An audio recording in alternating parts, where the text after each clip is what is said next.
شیخ الہند رحمۃ اللہ علیہ کی جو فکر تھی اس کو تو ایک ڈاکٹر نے زندہ کیا، ہم نے تو اسے چھوڑ دیا۔ اللہ اکبر۔ آج بھی خلافت اسلامیہ کے احیاء کی فکر مدرسوں اور خانقاہوں میں کم، آپ کو کالج یونیورسٹیوں میں زیادہ، بالکل زیادہ۔ آپ سروے کروا کے دیکھیں۔ میں تو کتنے عرصے سے یہ بات کہہ رہا ہوں، کوئی میری بات سن نہیں رہا۔ میں تو یہ کہہ رہا ہوں کہ مذہبی طبقہ سیکولرزم کو پروموٹ کر رہے ہیں۔ بالکل ایسے ہی۔ مجھے کسی عسکری تحریک کی کامیابی کے فی الحال کوئی امکانات نظر نہیں آتی۔ 1920 کے بعد مولانا ابوالکلام آزاد بھی مایوس ہو گئے، اور اس عمر میں شیخ الہند جیسا شخص ابوالکلام آزاد کی بیعت کر رہے ہیں۔ یار سوچنے کی بات ہے، مولانا ابوالکلام آزاد دیکھنے میں کوئی آپ کو اتنے باشرہ آدمی بھی نظر نہیں آئے۔ ایسے ہی ہے۔ ان کو کہو کہ یہ دارالعلوم دیوبند یہ مدرسہ ہے، یہ کوئی انقلابی تحریکوں کی آماجگاہ نہیں ہے۔ اللہ اکبر۔ فیضان بھائی ذرا رک کر سوچیں۔ بسم اللہ الرحمن الرحیم۔ السلام علیکم ورحمۃ اللہ وبرکاتہ۔ امید کرتا ہوں خیر و عافیت سے ہوں گے۔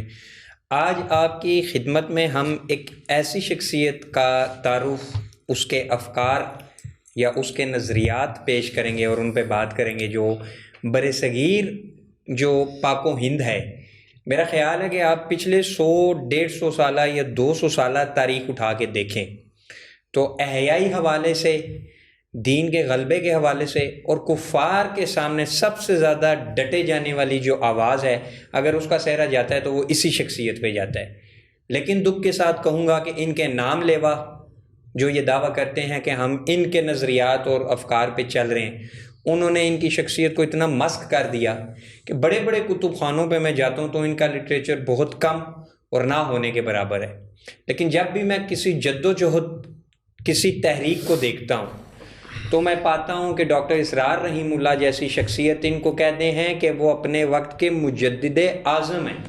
مجدد نہیں، مجدد اعظم کہا ہے ڈاکٹر اسرار صاحب نے۔ اور بھی جتنی تحریکی احیائی جماعتوں کے جب میں بانی پڑھتا ہوں، لوگوں کو دیکھتا ہوں، ان کو پڑھتا ہوں، تو وہ سب کے سب کہیں نہ کہیں ان سے متاثر ہوئے بغیر نہیں رہ سکتے۔ آج ہم بات کریں گے مولانا محمود حسن دیوبندی، جن کا لقب ہے شیخ الہند، اور بڑے بڑے نام جو بر صغیر میں آپ دیکھتے ہیں تحریکی، وہ انہی سے متاثر ہو کے جو ہے اس جد و جہد میں لگے ہیں۔ اور ہمارا ساتھ دیں گے میرے پرانے دوست، اکثر میری پوڈ کاسٹ میں یہ آتے ہیں، مفتی عبدالرحمن ستی صاحب۔ ان کے ساتھ آج ہم ڈسکس کریں گے کہ شیخ الہند کے نظریات، افکار کیا تھے، شیخ الہند کس شخصیت کا نام تھا، اور کیا وجہ ہے کہ آج چاہے وہ علماء ہوں یا ایک عامی ہو، انہیں پتہ ہی نہیں کہ یہ انسان کون تھا یا کیا لیگیسی ہے جو یہ چھوڑ کے گئے تھے۔ مفتی صاحب ویلکم ٹو دا شو، اور بہت شکریہ کہ آج آپ نے ہمیں ایک دفعہ پھر وقت دیا۔ مفتی صاحب مجھے یہ بتائیں کہ شیخ الہند محمود حسن دیوبندی یہ جو شخصیت تھی یہ کون تھی، اور کیا وجہ ہے کہ ڈاکٹر اسرار جیسا بندہ بھی ان کے بارے میں یہ کہتا ہے کہ میں انہیں اپنے وقت کا مجدد اعظم مانتا ہوں، نہ کہ صرف مجدد اعظم۔ ایسی کیا بات تھی کہ جتنے بھی ہم انقلابی لوگ دیکھتے ہیں، جتنے بھی تحریکی لوگ دیکھتے ہیں، وہ شیخ الہند سے متاثر ہوئے بغیر نہیں رہ سکتے؟ آخر کون تھا یہ محمود حسن دیوبندی؟ بسم اللہ الرحمن الرحیم۔ جزاک اللہ فیضان بھائی، آپ نے آج جس ٹاپک کا انتخاب کیا، شیخ الہند محمود حسن دیوبندی رحمۃ اللہ علیہ، یقیناً شیخ الہند رحمۃ اللہ علیہ کی احیائی فکر کو خواص و عوام کے طبقے میں متعارف کروانا یہ وقت کی اشد ضرورت ہے۔ شیخ الہند رحمۃ اللہ علیہ کا ایک مختصر سا میں آپ کے سامنے تعارف ذکر کر دیتا ہوں۔ دارالعلوم دیوبند کے سب سے پہلے طالب علم تھے۔ آپ کا نام محمود حسن ہے۔ کسی کو کیا معلوم تھا کہ چشمہ دیوبند کے فیض سے سیراب ہو کر، ساقی دوراں بن کر حریت کے کئی چمستان آباد کریں گے اور آزادی وطن کی سب سے بڑی اور سب سے جامع تحریک کی قیادت سے سرفراز ہوں گے۔ بہرحال زمانے نے محمود حسن دیوبندی کو شیخ الہند کے لقب سے نوازا۔ در حقیقت دارالعلوم دیوبند کو جہاد حریت کی ایک چھاونی کی حیثیت سے عمل میں لایا گیا تھا۔ شیخ الہند رحمۃ اللہ علیہ نے ہندوستان میں فرنگی استعمار کے خلاف خوب جہاد میں حصہ لیا۔ شیخ الہند رحمۃ اللہ علیہ کا تعلق ہندوستان میں احیاء اسلام کی اس عظیم تحریک سے تھا جو شاہ ولی اللہ سے شروع ہوئی، جس کو سید احمد شہید اور شاہ اسماعیل شہید اور ان کے ہزاروں رفقا نے اپنے خون سے سینچا تھا۔ شیخ الہند رحمۃ اللہ علیہ 1857 کی جنگ آزادی میں آپ کی عمر 7 برس تھی، اور آپ نے اپنی معصوم آنکھوں سے انگریز کے مظالم کو دیکھا، جس کی وجہ سے انگریزوں سے نفرت آپ کی نفسیاتی جز بن گئی تھی۔ آپ انگریز کے شدید ناظر تھے اور آپ کے دل میں شدید نفرت تھی انگریز کی۔ خیر، شیخ الہند رحمۃ اللہ علیہ کو مسلمانوں کی قیادت کا بار گراں اس وقت اٹھانا پڑا جب انگریز ہندوستان پر مکمل طور پر اپنا تسلط قائم کر چکے تھے۔ اچھا، دارالعلوم دیوبند کے جس وقت شیخ الہند رحمۃ اللہ علیہ صدر مدرس بنے، تو صدر مدرس بننے کے 2 سال کے بعد قیام دارالعلوم دیوبند کے مقاصد کے حصول کے لیے آپ نے جمعیت الانصار کے نام پر ایک تنظیم تشکیل دی تھی، جس کا اصل مقصد عالمی سطح پر مسلمانوں کو انگریز سامراج کے خلاف سینہ سپر ہونے کی دعوت دینا تھا۔ اور جس وقت شیخ الہند رحمۃ اللہ علیہ یہ سوچ، اس فکر کے ساتھ کھڑے ہوئے، ایک طرف انگریز نے مسلمانوں کی 600 سالہ سلطنت کا تختہ الٹ کر مسلمانوں کا سارا نظام ہی تلپٹ کر کے رکھ دیا تھا، دوسری طرف ہندوستان کی دیگر اقوام بھی مسلمانوں سے 600 سالہ غلامی کا بدلہ لینے کے لیے انگریزوں کے ساتھ ساز باز کرنے میں مشغول تھی، مصروف عمل تھی۔ ٹھیک، ان حالات میں یقیناً انگریز کے خلاف کوئی منظم، کوئی بڑی تحریک چلانا، کھڑی کرنا، یہ کوئی آسان کام نہیں تھا، بلکہ حالات کو پڑھا جائے ناممکنات میں سے۔ مگر شیخ الہند رحمۃ اللہ علیہ کا تعلق جس مکتب فکر سے ہے اور جس مکتب فکر کے وہ وارث تھے، وہ ناگفتہ بھی حالات میں بھی عزیمت کا راستہ ترک نہیں کیا کرتے۔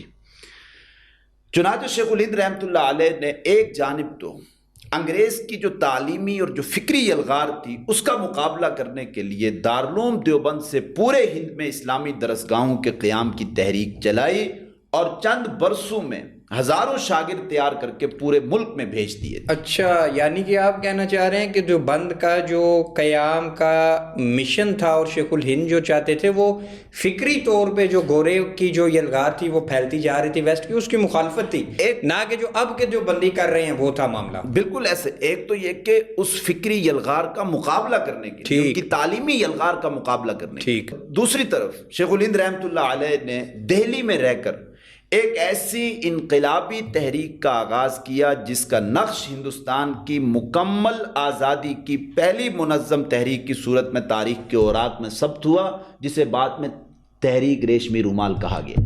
اچھا، یہ جو اتنی مشہور ہے تحریک ریشمی رومال، اس کے پیچھے بھی شیخ الہند رحمۃ اللہ علیہ۔ تھوڑا سا میں اس کا تحریک ریشمی رومال کا پس منظر آپ کے سامنے ذکر کر دیتا ہوں۔ شیخ الہند رحمۃ اللہ علیہ نے جمعیت حزب اللہ کے نام سے ایک انقلابی تحریک ہندوستان میں تیار کی تھی، خفیہ انقلابی تحریک، جس میں مولانا ابوالکلام آزاد، مولانا محمد علی، ڈاکٹر انصاری اور حکیم اجمل خان جیسے مشاہیر امت شامل تھے۔ بہت بڑے نام ہیں یہ سب۔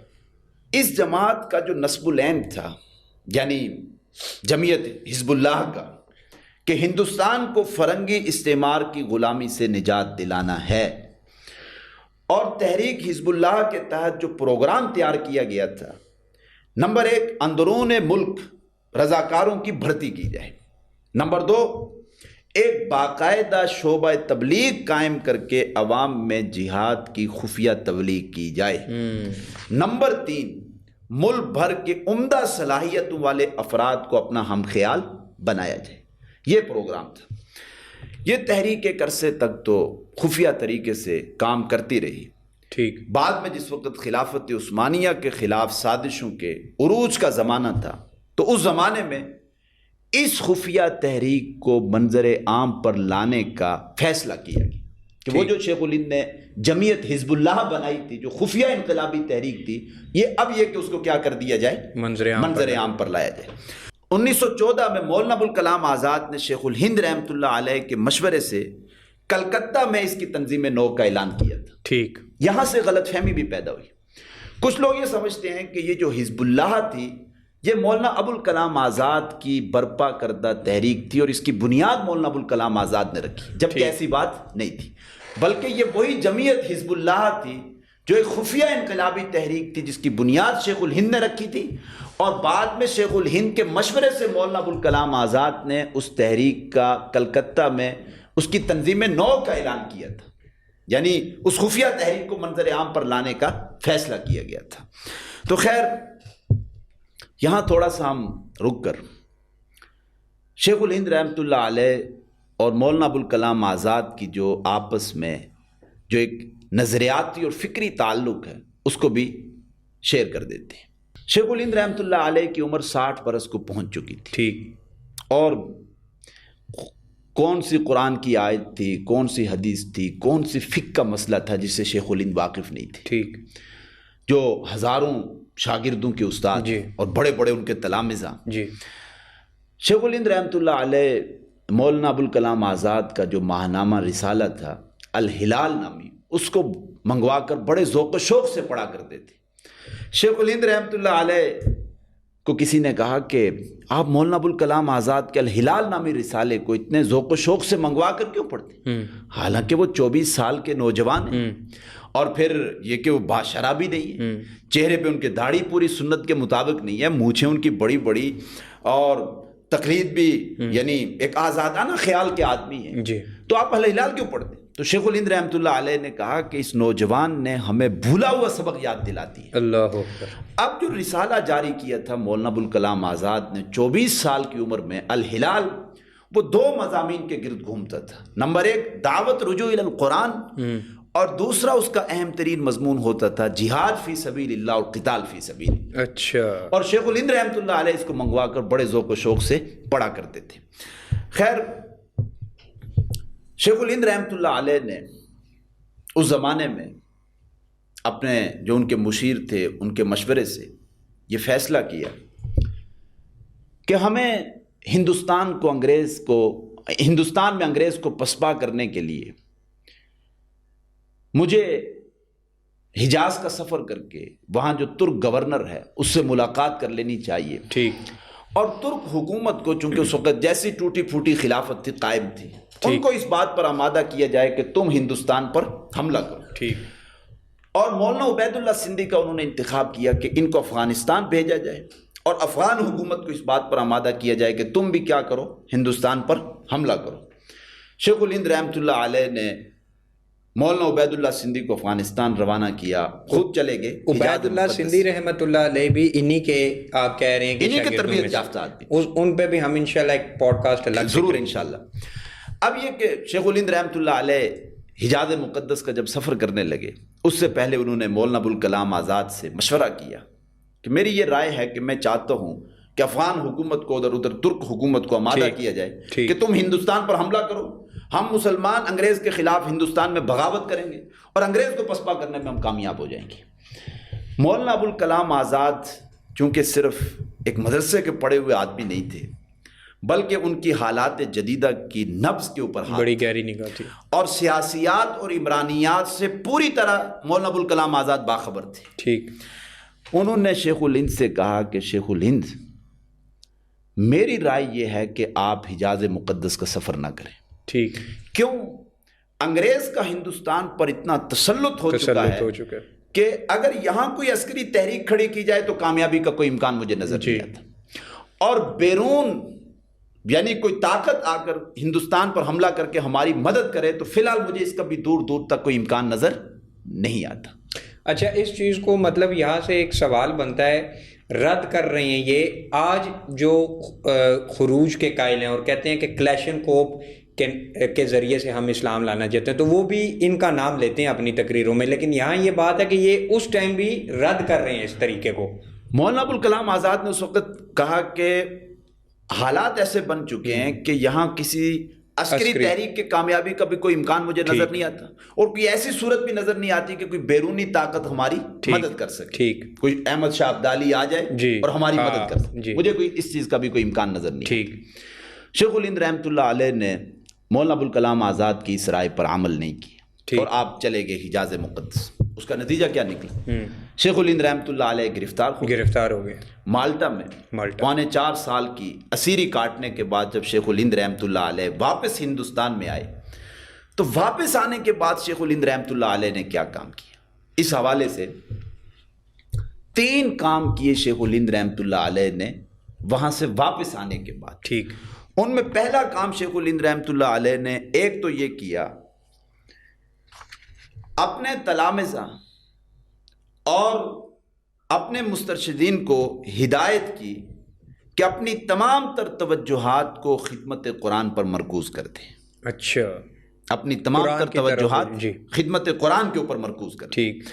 اور یہ رسالہ ہے وحدت امت، حضرت مولانا مفتی شفیع عثمانی صاحب کا، جو مفتی تقی عثمانی صاحب کے والد صاحب ہیں۔ انہوں نے یہاں یہ الفاظ نقل کیے ہیں شیخ الہند رحمۃ اللہ علیہ کے، کہ شیخ الہند رحمۃ اللہ علیہ جب قید کاٹ کر واپس آئے تو انہوں نے کہا کہ میں نے جہاں تک جیل کی تنہائیوں میں اس پر غور کیا کہ پوری دنیا میں مسلمان دینی اور دنیاوی ہر حیثیت سے کیوں تباہ ہو رہے ہیں، تو اس کے 2 سبب مجھے معلوم ہوئے۔ ایک، ان کا قرآن کو چھوڑ دینا، دوسرے ان کے آپس کے اختلافات اور خانہ جنگی۔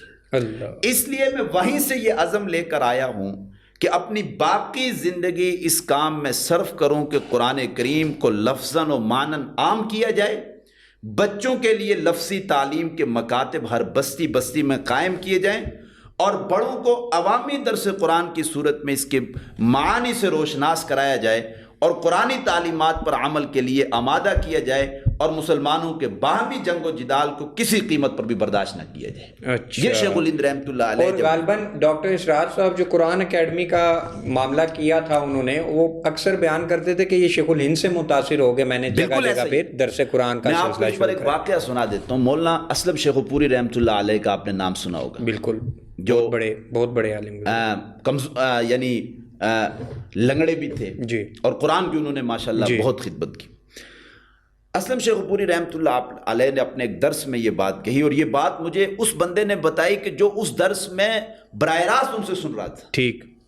اس نے کہا کہ مولانا اسلم شیخ پوری رحمۃ اللہ علیہ نے یہ بات کہی کہ شیخ الہند رحمۃ اللہ علیہ کی جو فکر تھی اس کو تو ایک ڈاکٹر نے زندہ کیا، ہم نے تو اسے چھوڑ دیا۔ اللہ اکبر، اس کو تو ایک ڈاکٹر نے زندہ کیا، ہم نے اسے ترک کر دی۔ ڈاکٹر اسرار صاحب رحمہ اللہ کے بارے میں کہہ رہے ڈاکٹر اسرار صاحب کے بارے اور یہ وہ مان رہے ہیں کہ ہم نے چھوڑ دیا تھا۔ بالکل صاف نظر آ رہا ہے۔ ٹھیک ہے، اب یہ ہے کہ قرآن مجید کے مکاتب، بچوں میں مکاتب اور بڑوں میں قرآن کے دروس کو عام کیا جائے، یہ شیخ الہند رحمۃ اللہ علیہ کی ایک فکر تھی۔ اس کے ساتھ ساتھ نمبر 2، قدیم اور جدید تعلیم اور قومی و ملی اور دینی و مذہبی تحریکوں کے مابین فصل و بعد کو کم کرنے کی کوشش کی جائے۔ یہ جو ملا مصر کی تفریق ہے، یہ اس کو کم کیا جائے، جس کا سب سے بڑا مظہر آپ کا سفر علی گڑھ اور تاسیس جامعہ ملیہ تھی۔ اچھا، شیخ الہند رحمۃ اللہ علیہ جب قید کاٹ کر واپس آئے، آپ نے باقاعدہ علی گڑھ یونیورسٹی کا سفر کیا تھا۔ اچھا، آپ وہاں گئے تھے اور پھر آپ نے ایک یونیورسٹی جامعہ ملیہ کی بنیاد رکھی تھی تاکہ اس دوری کو کم کیا جائے۔ یہ شیخ الہند نے بنیاد رکھی، بالکل۔ اور جس وقت آپ علی گڑھ یونیورسٹی میں گئے تھے تو وہاں پر جو آپ نے جو بات کہی تھی وہ شیخ الہند رحمۃ اللہ علیہ کے مختلف سوانے ہیں، انہوں نے مختلف سوانے نگار ہیں جنہوں نے ان کی سوانے میں نقل بھی کی ہے۔ میں وہ الفاظ آپ کو سنانا چاہتا ہوں کہ جو شیخ الہند نے علی گڑھ یونیورسٹی میں کہے تھے، وہاں خطاب کرتے ہوئے شیخ الہند رحمۃ اللہ علیہ نے برملا طور پر یہ بات کہی اور فرمایا کہ میں نے اپنی اس پیرانہ سالی اور علالت و نقاہت کی حالت میں آپ کی اس دعوت پر اس لیے لبیک کہا کہ میں اپنی گم شدہ متاع کو یہاں پانے کا امیدوار ہوں۔ دیکھیں کیا بات شیخ الہند کہہ رہے ہیں کہ میں اس پیرانہ سالی میں، اس ذوف میں، اس بڑھاپے میں میری ہڈیاں جسم کی جواب دے چکی ہیں۔ میں نے علی گڑھ والوں کی دعوت کو قبول کیا اور میں یہاں پر آ گیا ہوں، اور کہا کہ میں اپنی گم شدہ متاع کو یہاں پانے کا امیدوار ہوں۔ اللہ، میں اپنی گم شدہ متاع کو یہاں پانے کا امیدوار ہوں۔ وہ کون سی گم شدہ متاع تھی شیخ الہند کی؟ شیخ الہند رحمۃ اللہ علیہ کی جو فکر تھی احیاء اسلام کی اور جہاد حریت کی اور استخلاصی وطن کی اور اسلامی نظام کے قیام کی، فرمایا کہ میں اپنی گم شدہ متاع کو یہاں پانے کا امیدوار ہوں۔ بہت سے نیک بندے ہیں جن کے چہروں پر نماز کا نور اور ذکر الہی کی روشنی جھلک رہی ہے۔ اے نونہالان وطن، جب میں نے دیکھا کہ میرے اس درد کے غمخار جس میں میری ہڈیاں پگھلی جا رہی ہیں مدرسوں اور خانقاہوں میں کم اور سکونوں اور کالجوں میں زیادہ ہیں، تو میں نے اور چند مخلص احباب نے ایک قدم علی گڑھ کی جانب بڑھایا، اور اس طرح ہم نے دو تاریخی مقاموں دیوبند اور علی گڑھ کا رشتہ جوڑا۔ اللہ اکبر۔ یعنی کیا کہہ رہے ہیں، مدرسوں جی اور خانقاہوں میں کم، اور میں اپنی گمشدہ متاع کو کہاں زیادہ پا رہا ہوں؟ علی گڑھ جی یونیورسٹی میں۔ یہ کیا بات ہے؟ آج بھی خلافت اسلامیہ کے احیاء کی فکر مدرسوں اور خانقاہوں میں کم نہ ہونے کے برابر، ایسے ہی آپ کو کالج یونیورسٹیوں میں زیادہ بالکل زیادہ، آپ سروے کروا کے دیکھیں۔ بالکل ایسے ہی اسلامی نظام کی ہم جب بھی بات کرتے ہیں تو ہمیں تو ممبر سے ادھر تک سنتے ہوئے لوگوں کو سنا کہ نہیں یار سیاست سے ہمارا کوئی لینا دینا نہیں، بالکل جو ہے وہ سیاست کو اسلام سے الگ کر کے، اور اسی کو تو سیکولرزم کہا گیا مفتی صاحب۔ ایسے ہی اب تو علماء بھی سیکولر ہو چکے۔ میں تو کتنے عرصے سے یہ بات کہہ رہا ہوں، کوئی میری بات سن نہیں رہا۔ میں تو یہ کہہ رہا ہوں کہ مذہبی طبقہ سیکولرزم کو پروموٹ کر رہے ہیں۔ بالکل ایسے ہی ہے۔ سیکولرزم یہ ہے کہ مذہب کو ریاست سے جدا کر دو، مذہب کو بند کر دو پارلیمنٹ میں، چرچز میں جا، اور مذہب کو بند کر دو مسجدوں میں، چرچز میں، اپنے اپنے مندروں میں جا کے۔ بالکل ریاست، سیاست، حکومت، معاشرت، معیشت سے مذہب کا کوئی تعلق نہیں۔ تو علماء پر بھی تو علماء بھی تو یہی کچھ کر رہے ہیں۔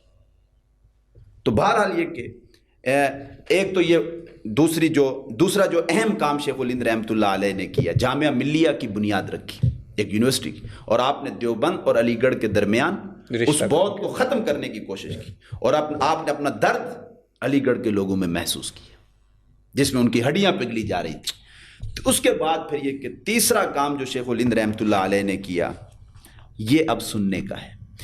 وہ جو بات مولانا ابوالکلام آزاد نے کہی تھی نا، جس وقت آپ حجاز مقدس کا سفر کر رہے تھے، کہا تھا کہ مجھے کسی عسکری تحریک کی کامیابی کے فی الحال کوئی امکانات نظر نہیں آتے، مجھے نہیں نظر آتا کہ کوئی بیرونی طاقت آپ کی مدد بھی کرے گی، کوئی احمد شاہ ابدالی آ جائے گا۔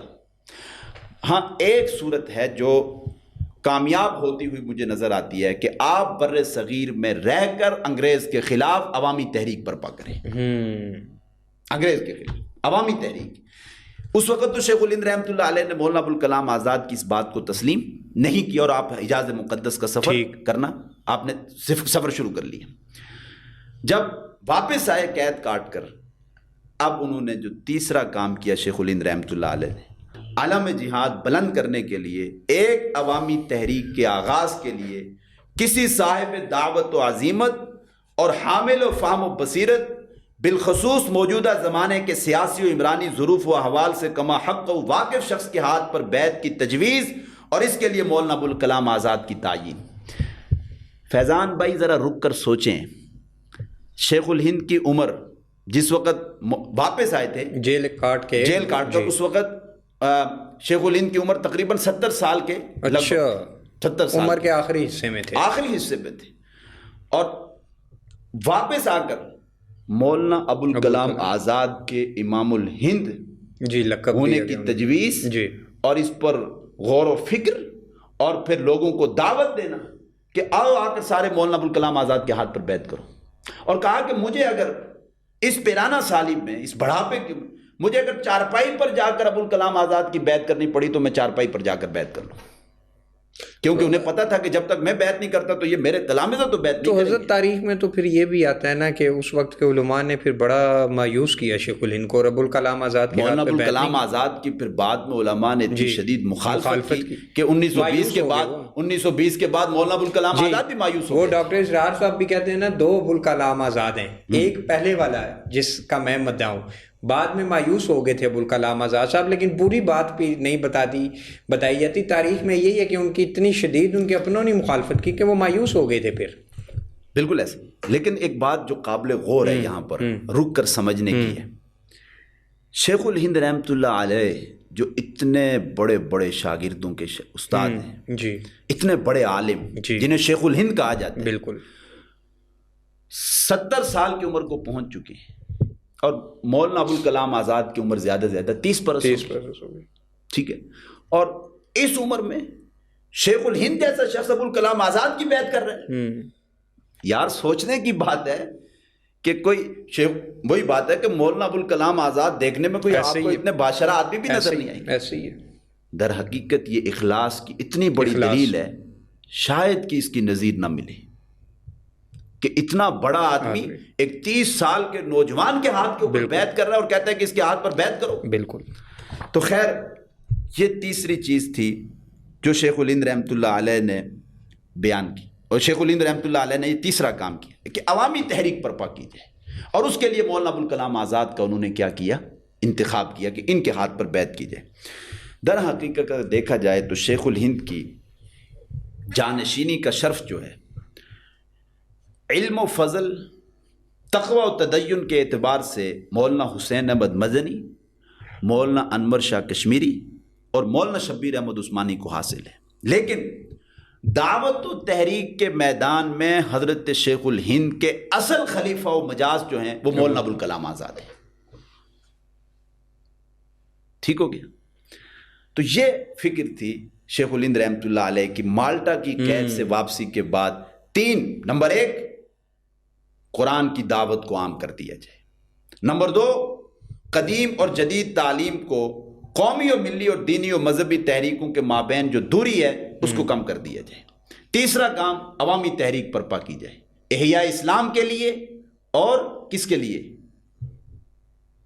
انگریز کو ہندوستان سے نکالنے, استخلاصی وطن کے لیے. بدقسمتی سے شیخ الہند رحمۃ اللہ علیہ کے بعد آج تک اس عوامی تحریک کے فلسفے پر عمل نہیں, بلکہ ان کے ساتھ تو یہ ظلم کیا گیا نا حضرت کے. اکثر میں اپنے ساتھیوں سے کہتا ہوں کہ ان کے نام لیوا جو کہتے ہیں کہ ہم شیخ الہند کے قافلے سے ہیں, وہ تو پوری کی پوری فکر ہی پھینک دی گئی نا شیخ الہند کی. ایسا ہی دور دور تک شیخ الہند کے ساتھ تو کوئی وابستگی نہیں نظر آتی. اہل علم طبقے میں بھی, میں علماء کی بات کر رہا ہوں. اور میں آپ کو آج یہ بھی بتاتا ہوں کہ جو بندیت میں بھی اکثر جو طبقہ ہے, اکثر چاہے وہ شاگرد ہوں چاہے وہ علماء ہوں, ان کو شیخ الہند کے بارے میں پتہ ہی نہیں ہے. زیادہ لٹریچر ہی نہیں, گنے چنے آپ کو لوگ ملیں گے آٹے میں نمک کے برابر جنہوں نے عبید اللہ سندھی کو پڑھا ہوگا یا شیخ الہند کون تھے ایسے. تو یہ آپ کو کیا لگتا ہے کہ کوئی سوچی سمجھی سازش ہوئی ہے کہ اتنا بڑا نام برے صغیر میں, جس میں ڈاکٹر صاحب جیسا بندہ کہہ رہا ہے میں ان کو مجدد اعظم مانتا ہوں اپنے وقت, ان کو بلا دیا گیا. بات یہ ہے کہ شیخ الہند رحمۃ اللہ علیہ کے بعد ان کے تلامذہ درس و تدریس, افتاء, ان کاموں میں مصروف عمل ہو گئے. جی, اس طرف نہیں گئے, اس طرف ان کا رخ ہی نہیں ہوا. یہ کوئی عجیب بس اللہ تعالیٰ کی طرف سے جی کوئی معاملہ ہے کہ کوئی سمجھ میں نہیں آتی بات. دیکھیں دارالعلوم کا مقصد, آج بھی اگر آپ مدرسوں میں چلے جائیں نا تو آپ کو وہاں صرف درس و تدریس کا ماحول ملے گا, فقہی اختلاف ہی زیادہ وہاں جو ہے اور نظر آتا ہے, تعلیم و تعلم کا ایک ماحول ملے گا. جی, سیاسیات نہیں پڑھائی جاتی حضرت وہاں. سیاسیات اسلام کے نہ سیاسی نظام کو, اسلام کے معاشی نظام کو, اسلام کے تہذیبی اور ثقافتی نظام کو ایک فن کی حیثیت سے باقاعدہ باضابطہ, یعنی موجودہ زمانے کو دیکھ کر اسے نہیں پڑھایا جاتا. ٹھیک. شیخ الہند رحمۃ اللہ علیہ کا ایک بڑا دلچسپ واقعہ ہے. مولانا مناظر احسن گیلانی نے اپنی کتاب احاطہ دارالعلوم میں بیتے ہوئے دن, ٹھیک, اس میں لکھے, کہتے ہیں کہ نائب محتمم تھے دارالعلوم دیوبند کے مولانا حبیب الرحمن عثمانی رحمۃ اللہ علیہ. انہوں نے مجھے کہا کہ مناظر احسن جاؤ شیخ الہند کے پاس, ان کو کہو کہ یہ دارالعلوم دیوبند یہ مدرسہ ہے, یہ کوئی انقلابی تحریکوں کی آماجگاہ نہیں ہے. اللہ اکبر. نائب محتمم مولانا حبیب الرحمن عثمانی نے یہ بات کہی, کس کو؟ مولانا مناظر احسن گیلانی کو, کہ جا کے شیخ الہند کو یہ بات کہی کہ یہ کوئی تحریکوں کی آماجگاہ نہیں ہے, یہ مدرسہ ہے, اسے مدرسہ رہنے دیا جائے, یہ تعلیم و تعلم درس و تدریس کی جگہ ہے. شیخ الہند رحمۃ اللہ علیہ نے جب مولانا مناظر احسن گیلانی کی زبان سے یہ الفاظ سنے تو ان کے چہرے کا رنگ بدل گیا. انہوں نے کہا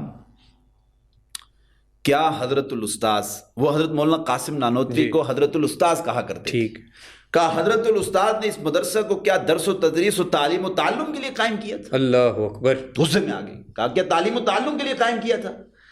مدرسہ میرے سامنے قائم ہوا ہے. شیخ الہند کیا کہتے ہیں؟ میرے سامنے قائم. پہلے شاگرد تھے, پہلے شاگرد تھے. جہاں تک میں جانتا ہوں 1857 کے ہنگامے کی ناکامی کے بعد یہ ارادہ کیا گیا کہ کوئی ایسا مرکز قائم کیا جائے جس کے زیر اثر لوگوں کو تیار کیا جائے تاکہ 1857 کی جنگ آزادی کی ناکامی کی تلافی کی جائے. اللہ. اور پھر آگے چل کر انہوں نے کہا کہ تعلیم و تعلم، درس و تدریس جن کا مقصد اور نصب العین ہے، یعنی اگر مدرسے کے نائب محتمم صاحب مولانا حبیب الرحمن عثمانی صاحب نے درس و تدریس اور تعلیم و تعلم کو ہی اپنا مقصد اور نصب العین بنا لیا ہے، تو شیخ الہند نے کہا اے مناظر احسن گیلانی، میں ان کی راہ میں مزاحم تو نہیں ہوں نا، وہ تعلیم و تعلم درس و تدریس کے فرائض سر انجام دیتے رہیں، لیکن خود شیخ الہند کہتے ہیں خود اپنے لیے تو اسی راہ کا میں نے انتخاب کیا جس کے لیے دارالعلوم کا یہ نظام